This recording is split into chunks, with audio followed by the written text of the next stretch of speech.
প্রশ্ন একটা একটা করে আসলে আমার উত্তর দেওয়া সহজ হবে। Quite please.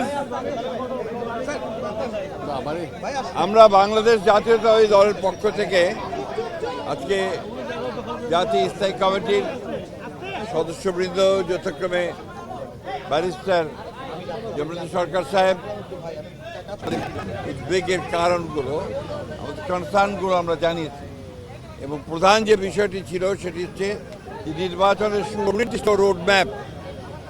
ডিসেম্বরের মধ্যে নির্বাচন যদি না হয় তাহলে দেশে যে রাজনৈতিক পরিস্থিতি, অর্থনৈতিক পরিস্থিতি এবং সামাজিক আরও খারাপের দিকে যাবে সেটা তখন নিয়ন্ত্রণ করা বেশ কঠিন হবে। আপনাদের অবস্থান কি হবে স্যার? আপনারা যে বলছিলেন বারবার বলছিলেন যে আপনারা ডিসেম্বরের মধ্যে নির্বাচন চান, মাননীয় প্রধান উপদেষ্টা আজকে আপনি যেটা বললেন যে আপনাদেরকে সুনির্দিষ্ট কিছু বলেননি, তো আপনারা সন্তুষ্ট না? আপনাদের অবস্থানটা কি হবে? আমরা আবার আপনাদের সামনে আসব, আলোচনা করে দলের সঙ্গে, দলের অন্যান্য মিত্র দল আছে তাদের সঙ্গে আলোচনা করে তখন আবার আপনাদের সামনে আমরা।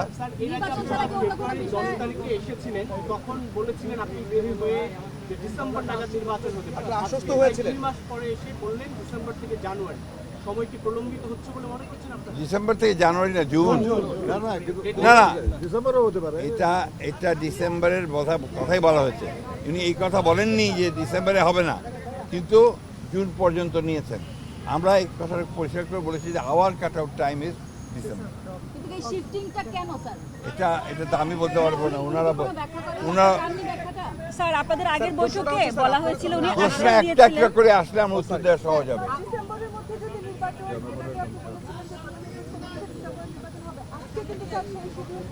সামনে থাকেন। আমরা যে বললাম, আমরা আমাদের দলের সঙ্গে অন্যান্য দলগুলোর সঙ্গে আলোচনা করে আমরা সিদ্ধান্ত যাব। স্যার, আপনি গত 10 তারিখে 10 ফেব্রুয়ারি যে মিটিংটা হয়েছিল এই উপদেষ্টার সঙ্গে, সেখান থেকে বেরিয়ে আপনি বলেছিলেন যে আলোচনায় আপনারা আশ্বস্ত হয়েছেন, কিন্তু আজকে বললেন সন্তুষ্ট নয়।